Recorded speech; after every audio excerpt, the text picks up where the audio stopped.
everybody, this is Taran's Free Jazz Hour, and today we are meeting a very, very bad man. In fact, one of the baddest, meanest, and coolest cats behind the saxophone, Mr. Colin Webster. Hello. Colin, you don't play jazz, do you? I mean, it's Taran's Free Jazz Hour, but Colin doesn't play jazz, does he? What a question! That's a good. Yeah. That's a good opening question. Yeah. I think about that all the time, actually. Yeah. Am I capable of it? Yes, I think I would be capable of playing jazz. Would I be good at it? Probably not. No. Okay. No. I would like to be. I mean, I think maybe I need to study. Would you like to play jazz? Because I don't get the impression from you. I think about it a lot, actually. I do think about it, because obviously everything I do is what I would call improvised music. Right. Which, it's an umbrella term that just takes in all kinds of different ways of improvising. But jazz, to me, if you're gonna play jazz, you have to play jazz properly. You have to, Right. you have to do it right, and dedicate yourself to it. And I did that for a bit when I was a student, but I don't think I ever really made any ground there. And I'm kind of, I'm happy with what I'm doing, obviously. But now and again, I kind of feel like, oh yeah, wouldn't it be great to just play on some changes and just play some standards or whatever. Yeah. Oh, good. I'm going to make a request later on. Yeah. Yeah. Play jazz? Yeah. Okay. Could you play Everything Happens to Me? You asked me that before. That's my favorite song. Yeah. I mean, give me a month or so to prepare, and you got it. Right. Yeah. Okay. Yeah, no problem. All right. Well, so the music you play, what do you call it? You call it improvised music? That's what I would call it. Yeah. Yeah. Okay. All right. And okay. So how did you come to this music? How did you? Let's start from the beginning. How did you decide to become a musician? Did you always know that you wanted to become a musician?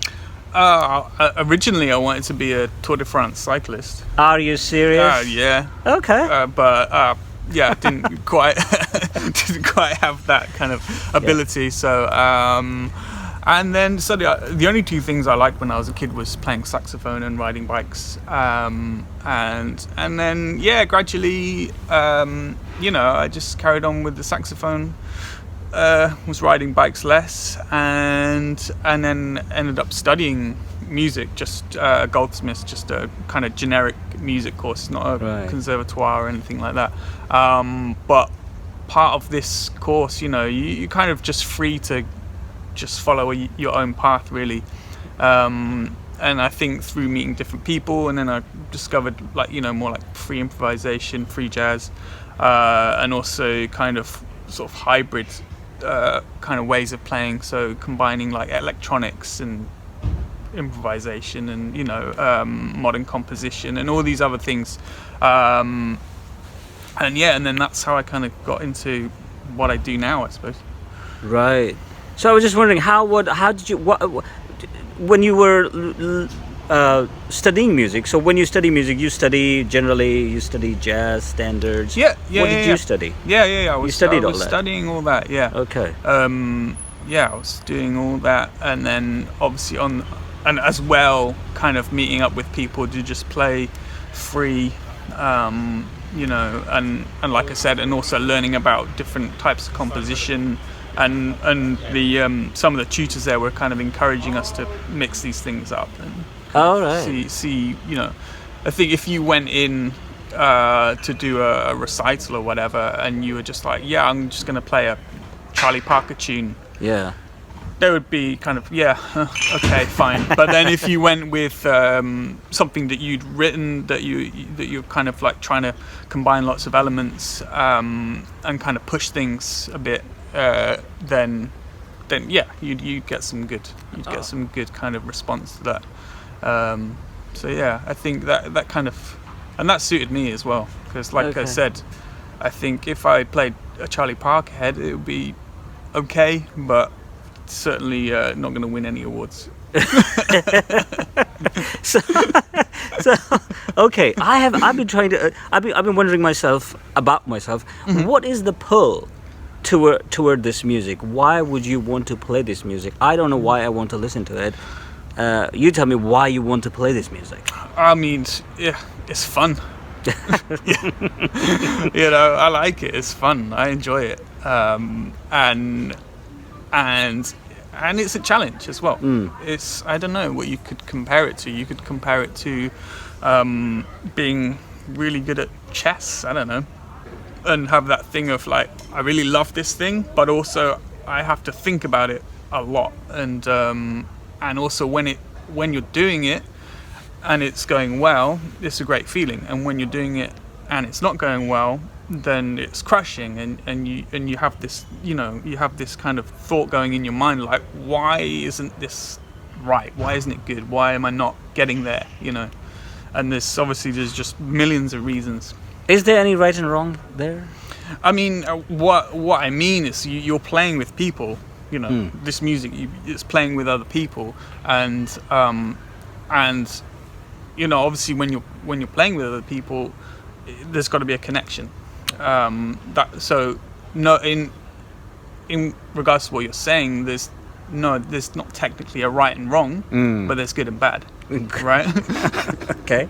So you can be playing, with, you know, with whatever instrumentation is there, and just not connecting, or you're connecting but you're just playing some banal, boring stuff, you know, that you know just sounds atrocious,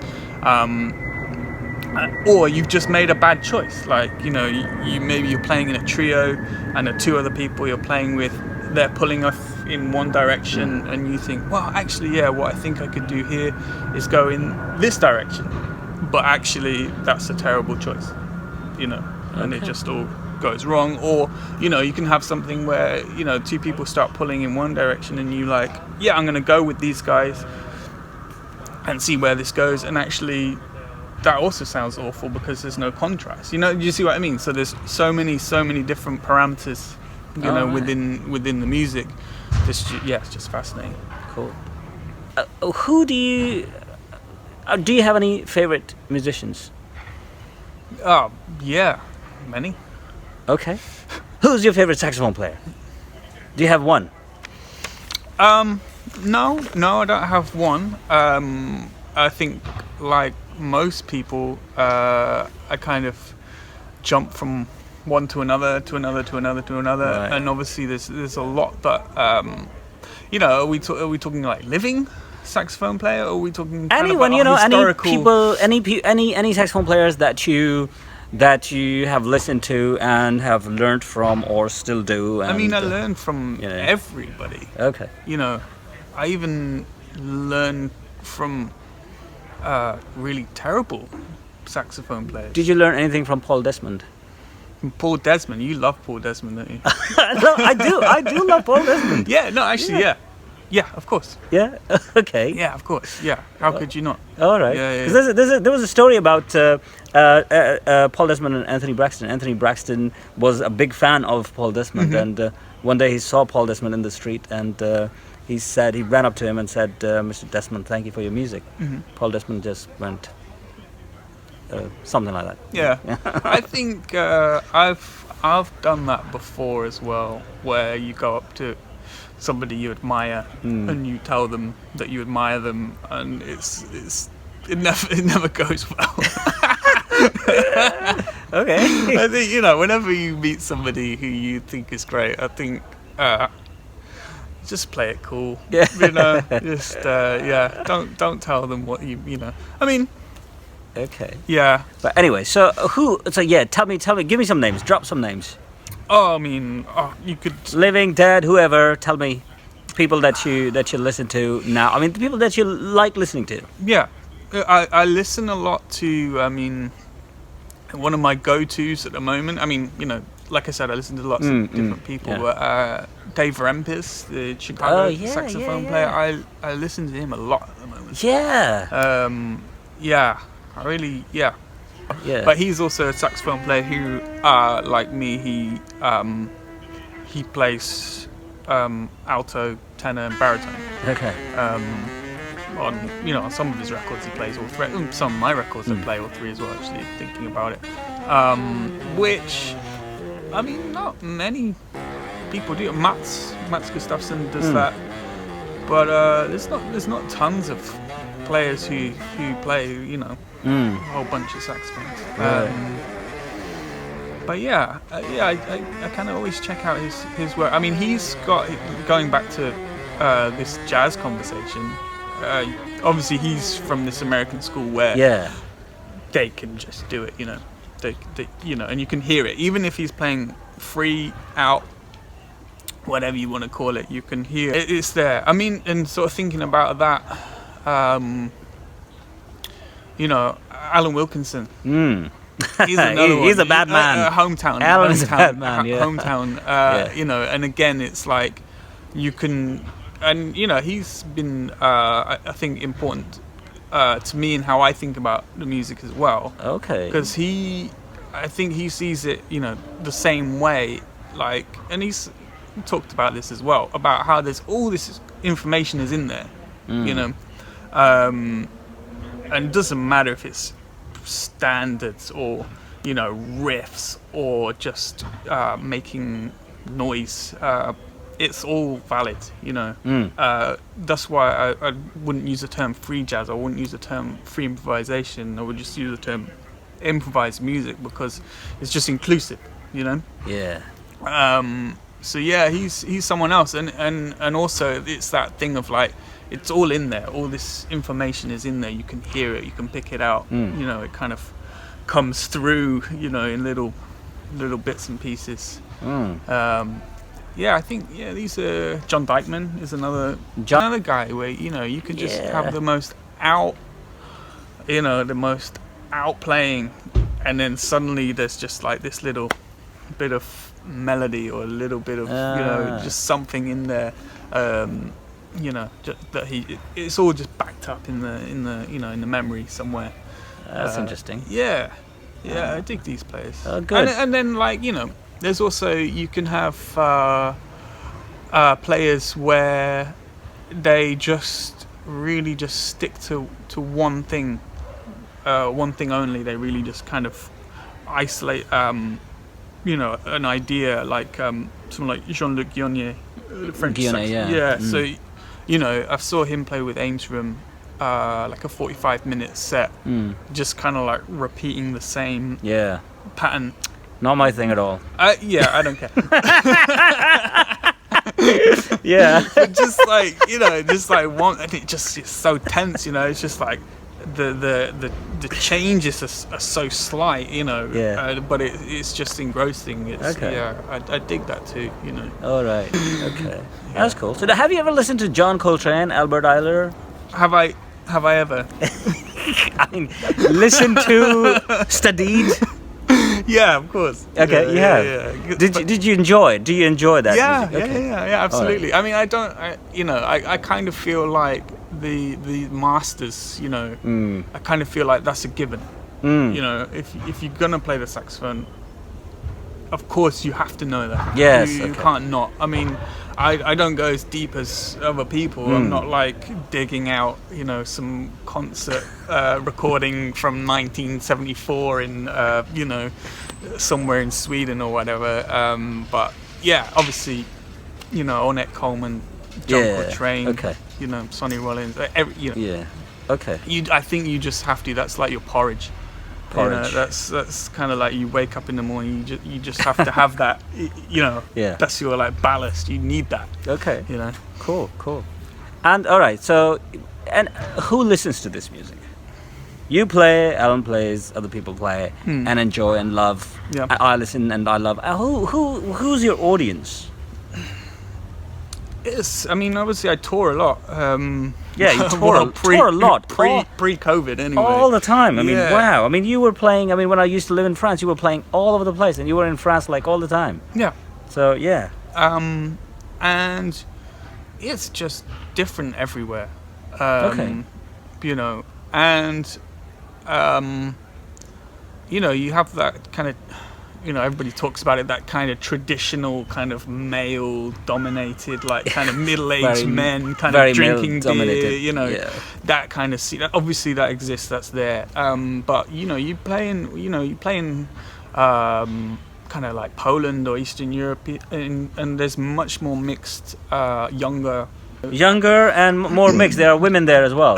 There are women there as okay, well, all right. Why? Yeah. I think also as well, London here, and UK in general is becoming much less like what we talked about. This kind of very kind of male-dominated kind of scene. It's coming much more open than it used to be.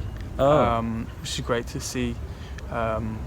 So yeah, obviously there's parts of Europe where it still has that kind of old school thing, but I think wherever you go, there's different audiences, and it's really great to see. Right. Well, I hope it changes, because I was in France, and in France it's the same kind of audience, like middle-aged older men and male-dominated. And so many times I thought I should change the hobby, because I was not meeting. Because they say, well, if you want to meet women, go have a passion, and there you'll meet like-minded people. But this was not a passion that would facilitate that. So I have thought about changing hobbies, like loads, but then or listening to some other type of music, going to other. Right. But it's not. But I just can't do it. You like this music, right? Yeah, I mean, this has been my passion. I don't know why, but but I think that's the same for everybody. You don't know why you like it, but some people like train spotting or stamp collecting. You don't know why you like what you like. You just like it. Yeah. And I think and that's the same for everybody who I think comes to see this music. The thing that keeps getting repeated again and again and again, which really annoys me, is people come and they're like, I don't understand it. I don't understand this music. And it's like, you don't need to understand it. You just listen to it. You don't have to have any involvement beyond just listen to it. Just listening and enjoying it. I bet if you thought about it, how much of any music do you understand? Yeah. If you're just like your average, passive listener to music, you don't understand how Beethoven writes a symphony. You have no clue about how that works, orchestration or any of that stuff. You have no, take like a house record. Yeah. You have no idea how to mix a kick drum on a house record. So how does this make it any different? Why do you need to know why the saxophone player does what he does? It's like, it doesn't matter. Just listen to the music. Just let yourself get into it. Don't think about it. Yeah. Just be in it. Yeah, good. Okay, good. So I have actually never understood music. Any kind of music. I don't understand anything. So I mean, long time ago I gave up understanding music. Okay. And I just enjoy this music because I feel like, there's nothing to understand. You just go, you listen to it. There's saxophone screeching, drums kicking, bass strumming. Just listen to it, and if you just enjoy it. Otherwise, it's exciting. It is exciting when it's like you say, when it's going. Yeah. It's just fun. It's just fun. Yeah. All right, so Colin, I have to confess that I am very, very envious of you.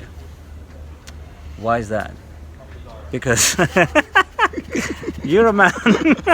It's true. You're a man who is an amazing musician, and you live with your passion. You travel all over the world, and you do what you want to do, and you love it, and everybody else loves it, and you live your life like that, and it's just great. How the hell do you make it happen? How? I don't know. I need to learn a life lesson from you. Tell me. I don't know. I mean, I don't know how I do it. How did you get to become such a sought-after person? Like, you play all over the place. Sometimes I don't feel like it. Last week you were in Sardinia. Where the hell is Sardinia, by the way? It's in the Mediterranean. It's a French territory. No, it's Italian. It's Italian. Yeah. Corsica. You're thinking of Corsica. Right. Other island. Okay, yeah. Yeah. So go ahead. How do you make it happen? How? Yes. I mean, I've been doing this for a while. Okay. Yeah. Yeah. And I don't really. Sometimes I don't feel like I'm getting anywhere, and there's many years of sending emails to people and getting no replies, and that still happens, obviously. But yeah, just a lot of trying, basically, and sometimes getting lucky, sometimes not, and then, like you say, you suddenly feel like, oh, I'm doing this, I'm doing that, blah blah blah, and then you go to somewhere in Austria and you think that you're playing to some people who probably know who you are, and they have no clue. They thought I was Colin Stetson. Okay. Colin Stetson. Who's Colin Stetson? The saxophone player. Yeah, Canadian. I know. Yes, I don't think I've. Okay, I don't know. I do remember. I do recall the name, but Well, it's okay. like my name, Yeah, but different surname. Stetson. Yeah. Okay. So yeah, I mean it's a lot of work. It's a lot of trying, and there's a great. I was reading something that Chris Corsano wrote, and he said, obviously he's very, very successful in this music, in this scene, and he said, the biggest, one of his breakthrough moments was when he could email a promoter and not have to explain who he was anymore. Right. Yeah. I still have to explain. Okay, you do. Yeah. Okay, that is a bit surprising to me. No, but, that's okay. like same as I said. The same as I thought when I was meeting these people in Austria. But All right, you thought they would know you and everything. Yeah. I got a bit big-headed. Oh, they do now. Probably not. No, okay. All right, and but you've always sort of had a connection with the people in France. You played a lot in France. I played a lot. I mean, I was touring a lot with Anthony Joseph. That was one of the first bands that I toured with. Yeah.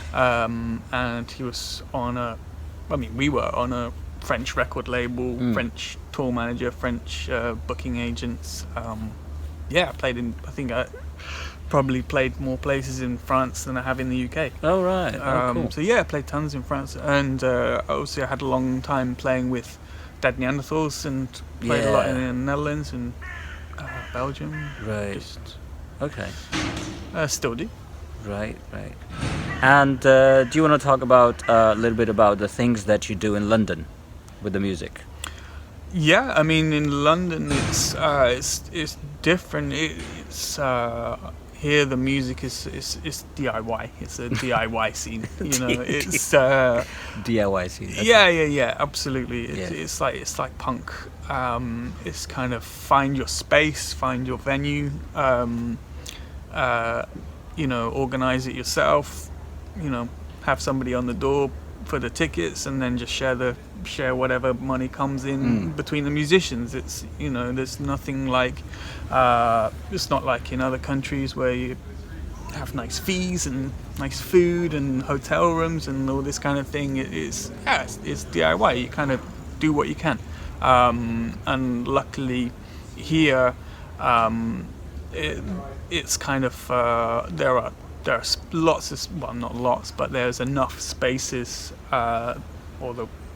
if we talk about pre-COVID, enough spaces that are supportive of the music, and kind of are willing to have us and help us out, and there's enough of an audience to kind of sustain it, Right. and it's a really kind of generous audience, a really supportive audience that come to the shows. If there's some CDs or records or whatever, they're buying the stuff. Yeah. It just helps keeps the wheels turning. But it's you couldn't really say it's a kind of a profitable situation. But I think this is probably comparable to other cities like Berlin, New York. Yeah. Same. Other places. This is not commercial music. Yeah, that's it. Yeah, this is not commercial music. So how do people make a living? I mean, how do all these people who love and are passionate about the music, and how do people make a living? How do people sustain themselves? I mean, you have musicians in other countries where the government sustains them.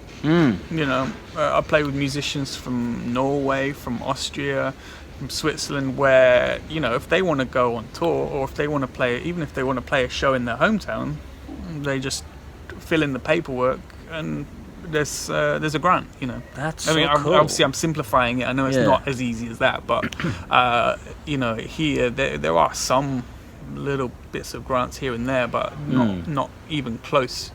And same with touring. You know, you can just apply for your tour, off you go, and a nice little bit of money in your bank account when you come back, instead of the DIY route where you're like, That's cool. damn, I hope a few people come to the show and I sell some stuff and then maybe I can pay my flight home. You know? Yeah. So yeah, I mean, you know, it's different in different places. Oh. Yeah. Interesting. Okay. Do you teach as well? Yeah.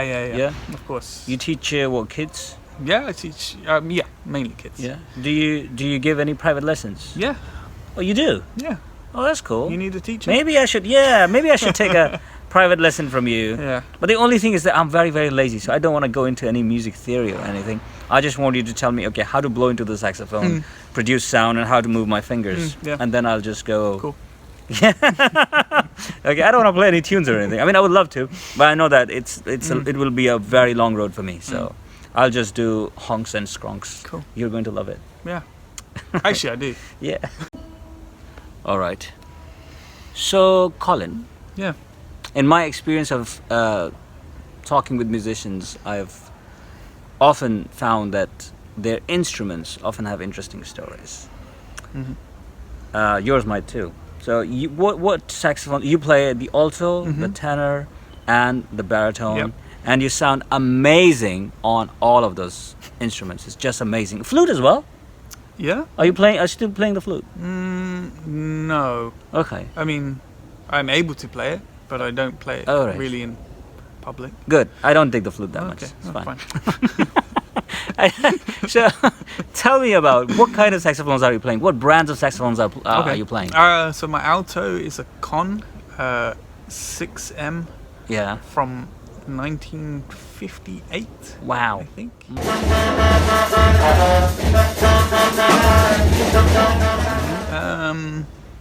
Yeah, which is a really beautiful instrument. Looks very rough. Yeah. Right? All the lacquer, all the shininess is gone from it completely. I think it's probably had an interesting life. I got it, can't remember how many years ago. I saw it advertised on eBay. Okay. I contacted the seller, and then it turned out that he lived about 10 minutes away from where I live. Wow. And it was like kind of like a housing estate with a row of shops underneath, and then all the shops were like boarded up, like shuttered up completely, like abandoned, except one where the shutters were only pulled halfway down, and you kind of duck underneath these shutters. You go through a little passageway and you come into this sort of massive room with just hundreds of vintage saxophones. It was amazing. Wow. Yeah. Wait, what was it? Why were there hundreds of saxophones? He buys and sells them. Oh. Yeah, but he just Amazing. and yeah, it's kind of like, oh yeah, I want that one that you had on eBay, and then he pulled out about 10, almost identical. I tried them all. The thing is with these old vintage saxophones is they, over time, they kind of go out of tune. Okay. They get bent or they get damaged or whatever, and this was the only one that was in tune through all the notes, and had a great sound, really rough sound. So I took that one. Yeah, but your alto saxophone sounds amazing. It Yeah. really is amazing. And Wow. then my tenor is a Selmer, Okay. Series 3, which is one of the modern Selmers, and I got that when I was at university, and I think at the time, what was it? You get like your student loan check paid into your bank account at the start of each term, and that's supposed to last you for the whole term. like, you know, for everything. And it came in my bank account, and I went straight to the saxophone shop. Spent all the money. Wow. Yeah, and then I had no money. How much was it? How much did you pay for it? Do you remember? No, it was a couple of thousand. Wow. Yeah. I mean, now they're much more than that, but this is... Couple of thousand. Yeah, Wow. I mean, but this is like 15 years ago. Did you maybe buy it more. brand new? Yeah, brand new. Whoa. Yeah. Okay. Amazing. Yeah, so that's probably, yeah. And then my baritone is a Yanagisawa, Okay. which I bought from another London saxophone player called David O'Connor. David O'Connor. Yeah, and he sold it to me for far too little money. I got a really good price. Okay. Wow. But I kind of knew him, and I knew he bought a brand new saxophone. He just bought a new baritone, and I kind of like casually asked one day. I was like, "Oh, what are you doing with your old one?" You know, and he's like, "Oh, I'm not sure. I think I might keep it." You know.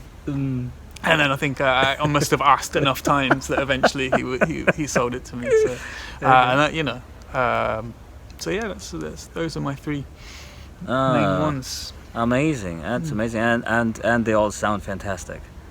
Yeah. Yeah, I kind of go up and down between them. I was playing nothing but tenor for a long time, Yes. and I really fell out with it. And then I was playing kind of tenor and baritone for a while, and then the most recent one is the alto. And now, alto I mainly play. I almost never play tenor anymore. Okay.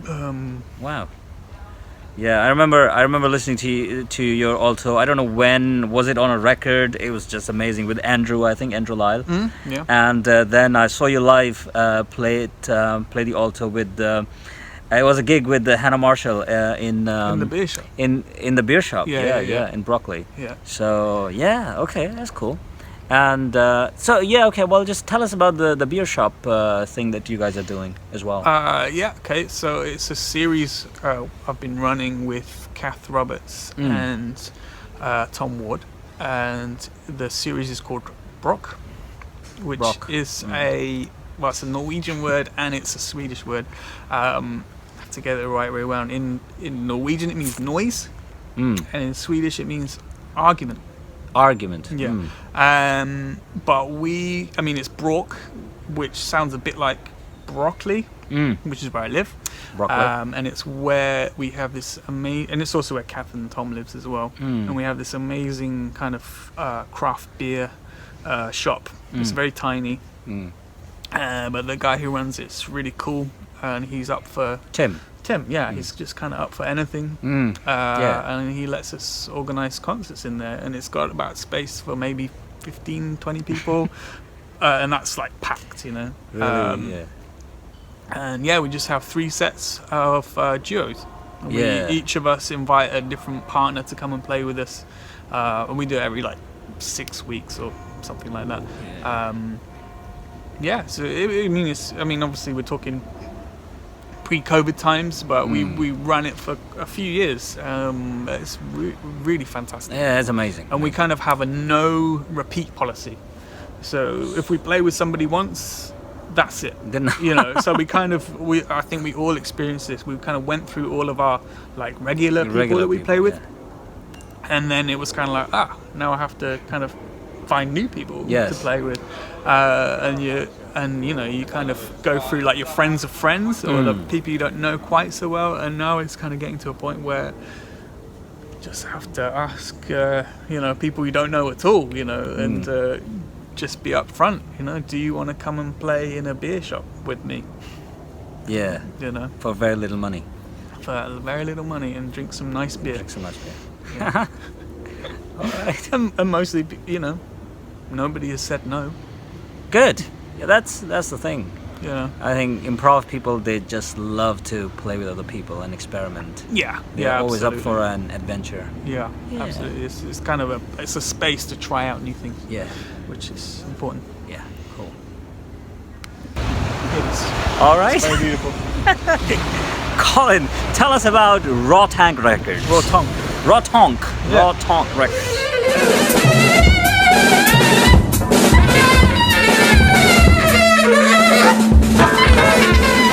Yes. So it's a label I've been running for about 8 years, and it's all improvised music, free jazz, noise. Free jazz? Is there any jazz there? No. You want to get into it now? No. Just okay. Go ahead.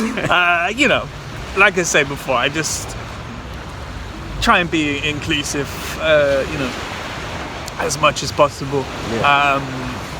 I'm not going to be the only thing I refuse is composition. Okay, no composition. Yeah. All right. So that's what I mean. It has to be improvised music. Right. Yeah. No composed music. Okay. Interpret that how you want. But that's. And there's been some great recordings on that record label. Yeah. Raw Tonk. I mean, I like to think so. And I mean, it's kind of now. Obviously, we're doing CDs, vinyl, cassettes, and it's kind of everything is, pretty much like I said before, DIY. I make a lot of the packaging myself. I do a lot of the artwork myself. All right. I mean, these days I do almost all the artwork. And just have it, just kind of run it from my house. And thankfully had a lot of people just be very kind and allow me to release their music, and thankfully enough people buy it that I can keep it sustained. Okay. It is. You can sustain it. Oh yeah, I don't have to put my own money in there. That's good. Yeah. Hard-earned money. Yeah, I wouldn't. Yeah. I wouldn't do it otherwise. I mean, I think you kind of. I'm not running a charity. It's got to sustain itself. You have to. When people do the releases, it's hard to sell music. Yeah. Especially now. Yeah. It's hard to sell physical. It's hard to sell CDs. Hard to sell CDs. Yeah. Although certain countries, they still really into CDs. Okay. And obviously certain demographics of people still into CDs. Same with vinyl, same with cassette, you just kind of have to pick and choose, who's going to go for who, who's going to go for what. Yeah. But yeah, I mean, thankfully, every single release pays for the next release. And right. that, just kind of sustains itself. Yes. And now there's, coming up for 50 releases on the label. Oh, amazing. So, yeah, I mean, it's sustained itself, and it has some busy years and some less busy years. But like I said, I have to do everything myself, so I kind of have to keep it manageable. Okay. It's never going to be a commercial thing. No.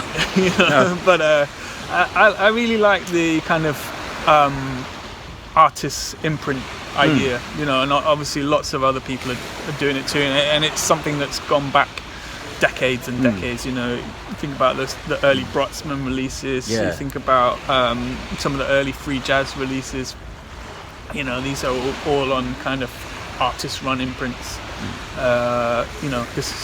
This is kind of the way to get the music out there without compromising. You present it how you want. Yeah, great. Who makes the sleeves? The cardboard sleeves. Yeah. Do you make them as well? Yeah. Wow. Do you cut out the cardboard? It comes like a thing, and then you fold it and you stick it. Okay. Interesting.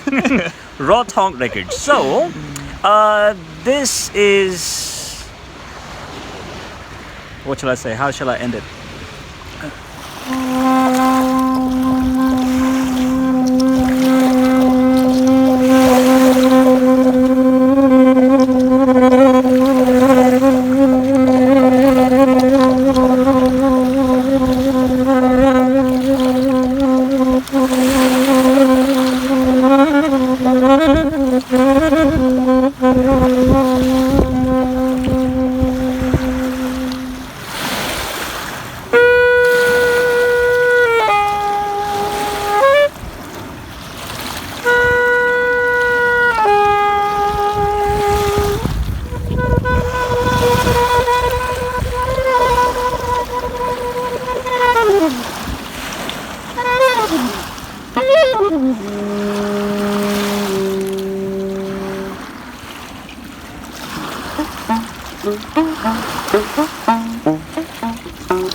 I don't know, man.